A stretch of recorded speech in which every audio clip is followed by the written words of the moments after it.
Imaginez 2 enfants. Pas des enfants ordinaires. Des prodiges capables de surpasser des adultes surentraînés, des assassins professionnels et même des monstres génétiquement modifiés. 2 meilleurs amis liés par une rivalité tacite, chacun poussant l'autre vers des sommets toujours plus élevés. D'un côté, Gunfrix, l'enfant de la nature avec un potentiel illimité, né pour affronter l'impossible et capable de transformer sa détermination en puissance brute destructive. Et de l'autre, Killua Zoldyck, l'héritier de la plus célèbre famille d'assassins. Un génie tactique au sang-froid imperturbable et à la vitesse foudroyante. 2 prodiges, 2 styles de combat et une seule question. Qui est vraiment le plus puissant ? Le monde d'Hunter x Hunter est impitoyable pour les néophytes et la puissance n'est jamais le seul facteur déterminant. Bienvenue sur Otascreen, la chaîne qui décrypte, décompose, dissèque les univers de fiction préférés, de tes univers de fiction préférés. Et aujourd'hui, on plonge dans l'un des match-ups les plus insolites de la pop culture. Gon vs Killua.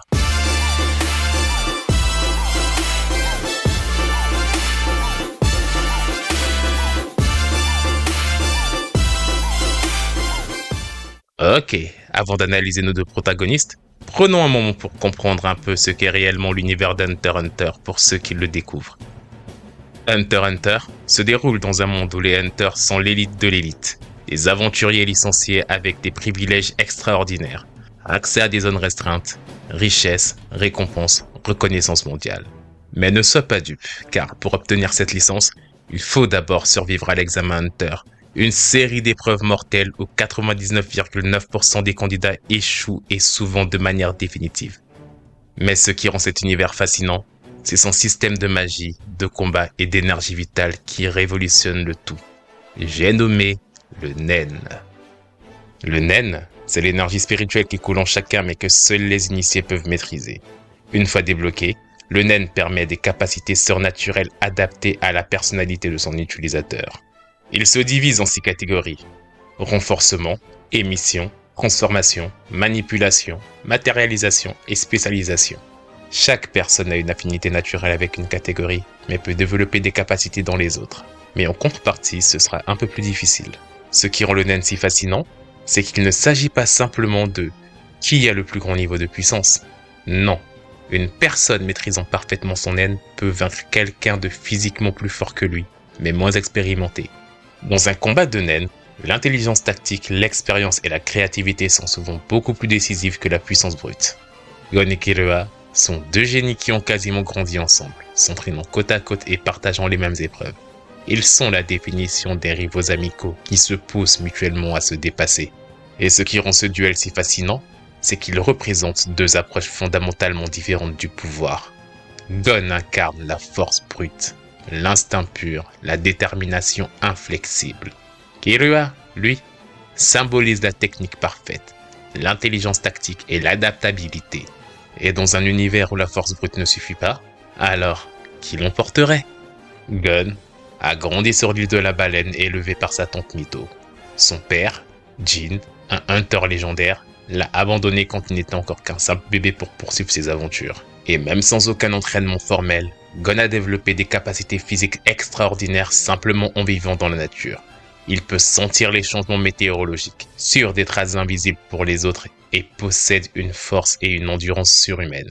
Mais ce qui fait de Gon un personnage unique, c'est sa lignée. Il est le fils de Ginfrix, peut-être l'hunter le plus talentueux de sa génération, voire même de tous les temps, et est le descendant direct de Dunfrix, un explorateur légendaire qui a conquis le continent obscur et semblerait y vivre depuis plus de 300 ans. Le potentiel génétique de Gon est monstrueux. Et sa plus grande force, c'est sa détermination absolue. Quand Gon décide quelque chose, rien ne peut le faire dévier de son objectif. Cette détermination peut se transformer en une obsession autodestructrice, mais elle lui permet aussi d'accomplir l'impossible. Killua, lui, vient de la famille Zoldyck, la dynastie d'assassins la plus redoutable au monde. Dès sa naissance, il a été soumis à un entraînement inhumain, torture quotidienne pour développer sa résistance à la douleur, empoisonnement progressif pour construire son immunité, technique d'assassinat renforcée et perfectionnée.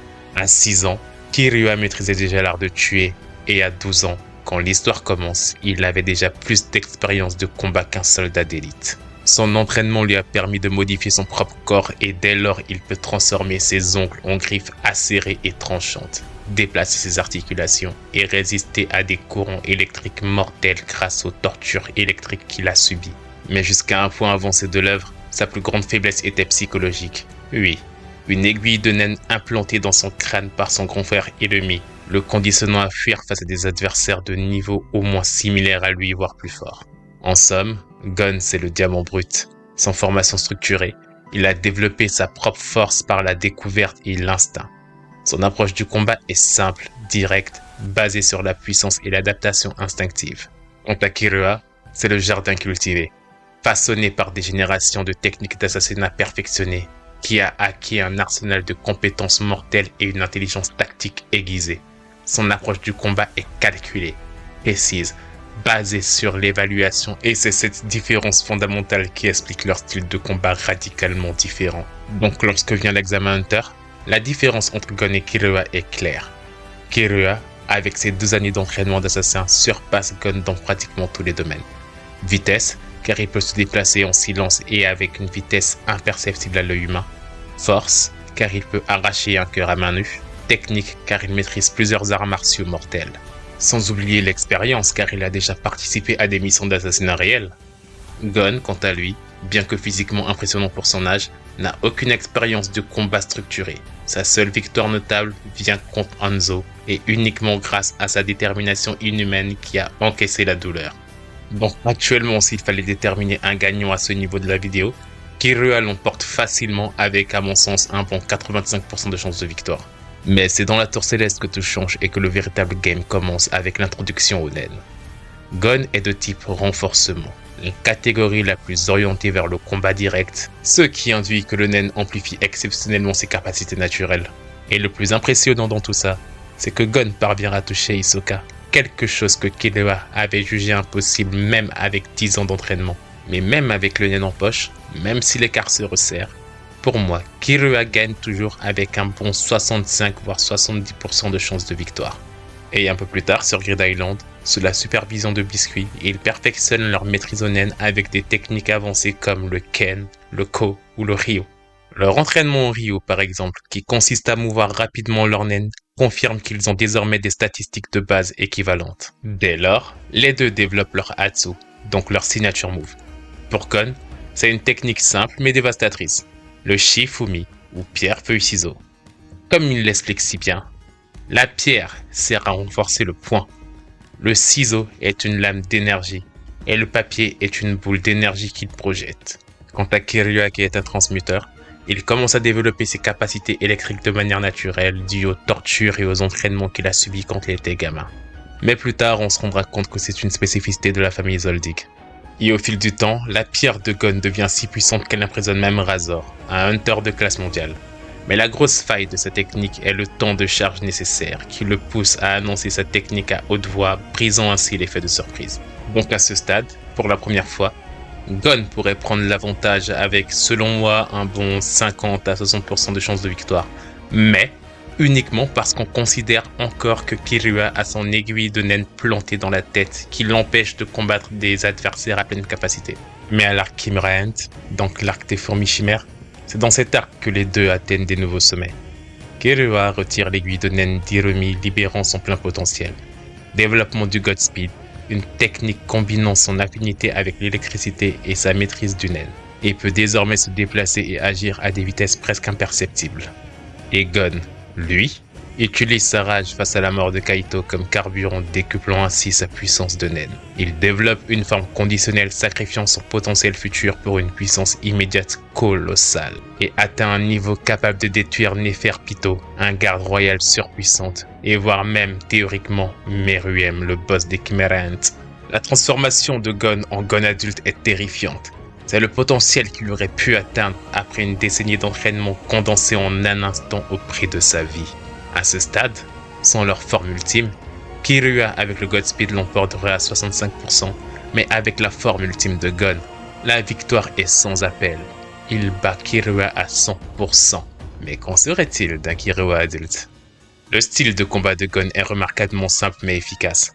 c'est la force.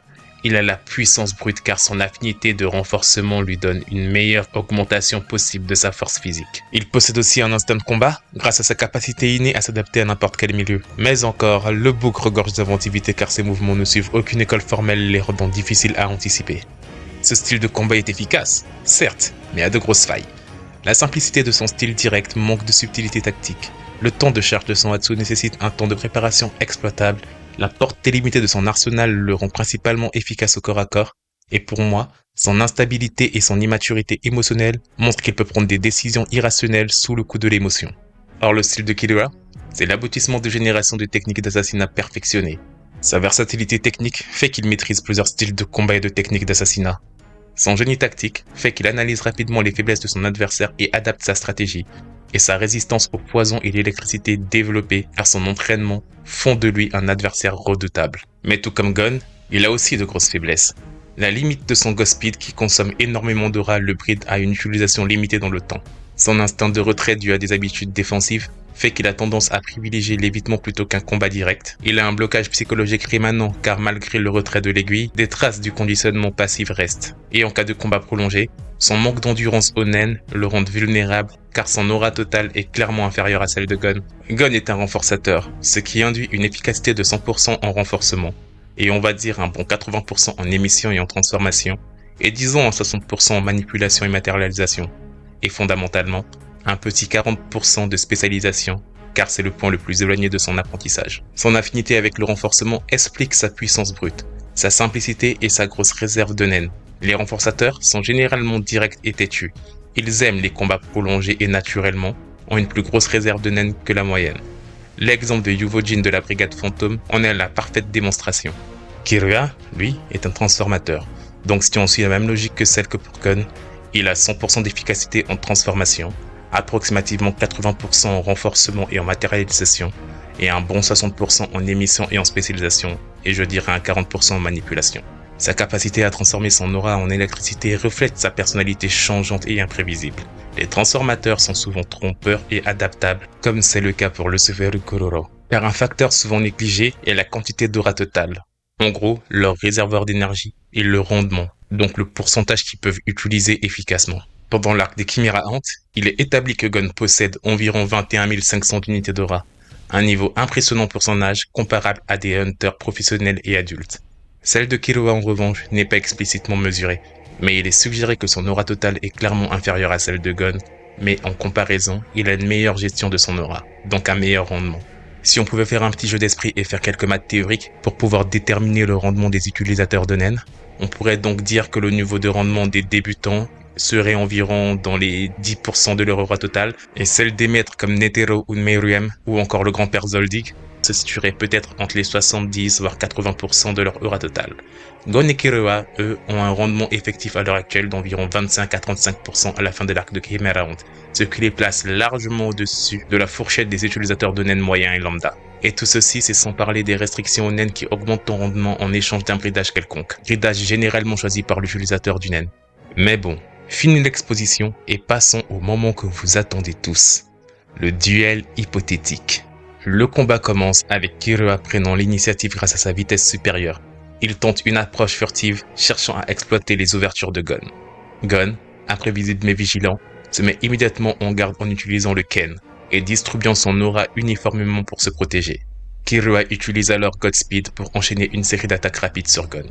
Mais celui-ci, incapable de suivre visuellement, encaisse plusieurs coups mais reste debout grâce à son incroyable résistance naturelle. Reconnaissant qu'il ne peut pas gagner en vitesse, Gon crée une ouverture délibérée pour charger son Hatsu, pariant sur un seul coup. Si Killua reconnaît le piège et maintient de la distance, il peut épuiser l'aura de Gon et l'emporter par la longueur, car il sait très bien et il maîtrise parfaitement l'utilisation de ses réserves d'aura, et laissera Gon maximiser la sienne pour la consommer. A contrario, si Gon parvient à feinter Killua pour le forcer à se rapprocher, un seul coup pourrait mettre fin au combat. Verdict probable pour cette première phase de gameplay, Killua l'emporte 6 fois sur 10, principalement grâce à son Godspeed et à sa supériorité tactique. Mais un seul coup chanceux de Gon pourrait renverser la situation.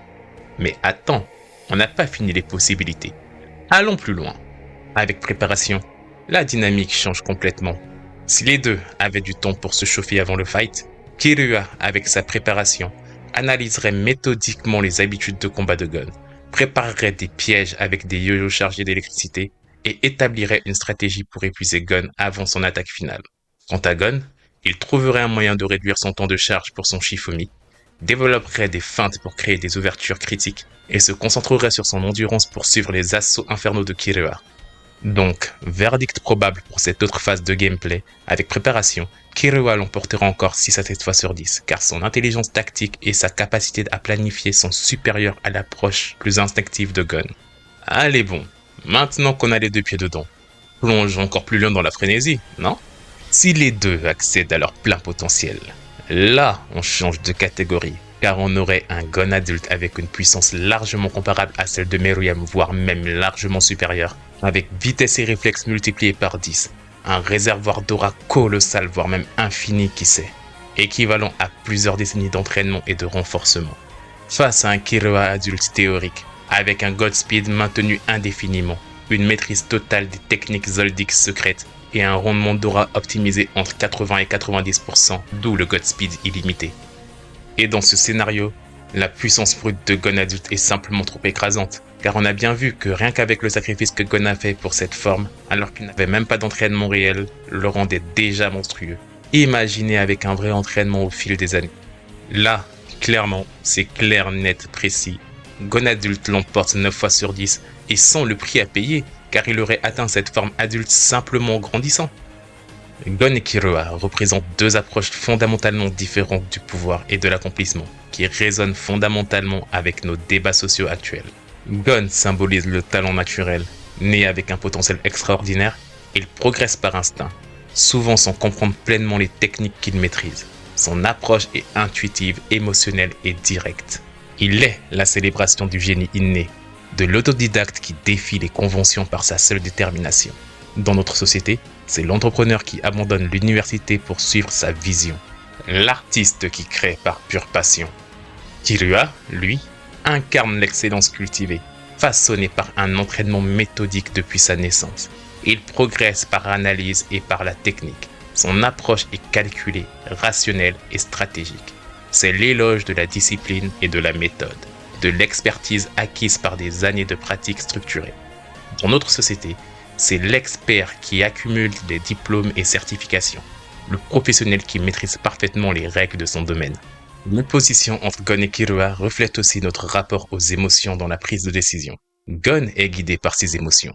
Sa colère devient littéralement sa force. Sa détermination le pousse au-delà de ses limites, et parfois jusqu'à l'autodestruction. Notre société refute le plus possible l'intelligence émotionnelle, l'authenticité et la passion comme moteur de réussite. Mais elle nous expose aussi au danger de l'impulsivité et de l'obsession autodestructrice. Quant à Kirua, il incarne la raison froide. Sa formation d'assassin lui a appris à contrôler ses émotions, à analyser froidement chaque situation avec une précision clinique et chirurgicale. Et notre monde professionnel récompense le sang-froid, l'analyse objective, la prise de décision rationnelle. Mais cette approche a des risques de nous couper de notre humanité et de l'innovation qui naît parfois du chaos émotionnel. Et la beauté d'Hunter x Hunter, c'est qu'il ne déclare jamais un vainqueur définitif entre ces deux approches. Au contraire, l'œuvre de Togashi nous montre que c'est dans la complémentarité de ces forces que réside le vrai potentiel humain. Gon a besoin de la rationalité de Kirua pour tempérer ses excès émotionnels, et Kirua a besoin de la spontanéité de Gon pour briser son conditionnement et embrasser sa propre liberté. Et c'est peut-être ça la vraie leçon d'Hunter x Hunter. Ni le talent brut, ni la technique parfaite ne suffisent seuls. C'est dans l'équilibre entre passion et méthode, entre instinct et analyse, que nous trouverons notre plein potentiel. Par exemple, après avoir perdu son naine suite à sa transformation contre Pitou, Gon prend du recul, mais son histoire est loin d'être terminée. Plusieurs facteurs suggèrent un futur prometteur. Haruka a guéri son corps et son potentiel physique reste intact. Il développe désormais son intelligence et non seulement sa force. Et son père, Jin, pourrait lui enseigner quelques techniques avancées. Et réapprendre le nen par la méditation pourrait lui en donner une compréhension beaucoup plus profonde. Si Gon retrouve ses pouvoirs, il pourrait développer un style plus équilibré, combinant sa puissance brute et une approche beaucoup plus stratégique et réfléchie. Kirua, lui, a trouvé un nouveau but, protéger sa sœur Haruka. Cette motivation change fondamentalement son approche du pouvoir. Il pourrait affiner son Godspeed pour maximiser sa capacité à protéger comme on l'a vu lorsqu'il devait ramener Haruka à Gon, s'affranchir complètement de son conditionnement familial et développer sa capacité défensive plutôt qu'offensive. Killua pourrait devenir non plus un assassin mais un protecteur d'élite, réorientant ses compétences mortelles vers la défense des êtres qui lui sont chers. Le continent obscur représente la frontière ultime d'Hunter x Hunter, un territoire mystérieux où même les hunters les plus puissants ne sont que des insectes face aux dangers inconnus. Don Frisk, l'ancêtre de Gon, y survit depuis 300 ans. Si Gon et Killua s'y aventuraient un jour, ils pourraient atteindre des niveaux de puissance inégalables. Alors, selon vous, qui l'emporterait dans ce duel de titans? Pour moi, la réponse est nuancée et dépend entièrement du contexte. À court terme, c'est-à-dire pendant leur développement, il ne fait aucun doute pour moi et uniquement pour moi que Killua l'emporte. Mais à long terme, Gon finira par l'emporter. Mais le véritable génie d'Hunter x Hunter est que cette rivalité n'est pas destinée à avoir un vainqueur définitif. Gon et Killua sont complémentaires, chacun comblant les faiblesses de l'autre. La plus grande force de Gon est sa capacité à repousser ses limites par la pure détermination, et la plus grande force de Killua, c'est sa capacité à analyser et à s'adapter. Ensemble, ils forment un duo pratiquement imbattable. Ce que nous montre Hunter x Hunter, c'est que le véritable pouvoir ne vient pas de la domination d'un style sur l'autre, mais de la synthèse des forces complémentaires. Dans un univers où l'intelligence surpasse souvent la force brute, cette leçon est d'autant plus précieuse et fait un bel écho à notre société moderne. Et vous? Êtes-vous plus Gon ou Killua dans votre approche de la vie? Et juste pour le beau jeu, pour vous, qui serait le gagnant de ce duel? Dites-le moi dans les commentaires, ils sont là pour ça. Et si cette plongée dans l'univers d'Hunter x Hunter t'a parlé, tu peux continuer à explorer mes autres vidéos, ici sur Otascream. J'y dissèque la pop culture sous toutes ses coutures, entre psychologie, pouvoir et récits tordus. Si tu veux découvrir ou revivre les histoires complètes de tes fictions préférées, fonce sur Aramis Scream, ma chaîne principale où je te raconte les plus grandes épopées comme l'histoire complète d'Invincible, Solo Leveling ou encore Secret Wars. Si t'aimes quand on mêle business, science, culture générale ou encore économie, tu vas kiffer Curious Scream. J'y parle de sujets comme pourquoi la baisse de la natalité mondiale ou encore l'impact culturel de la K-pop mondiale ou même la chute de McDo ou comment l'école t'a servi. Et si tu veux juste chiller, viens faire un tour sur ma chaîne de gaming, Gaming Scream, où il y aura du League of Legends ou de l'Albion Online et quelques petites pépites bien placées. Pense aussi à me suivre sur TikTok, Instagram et bientôt Twitch. Tous les liens sont dans la description de cette vidéo ou sur la page d'accueil de ma chaîne. Dis-moi ce que t'as pensé de cette vidéo dans les commentaires. Je les lis tous et j'y réponds à tous car je suis ouvert au débat. Et si t'as kiffé, like, abonne-toi et surtout partage. C'est toujours bon pour le référencement. Et nous, on se retrouve à la prochaine vidéo.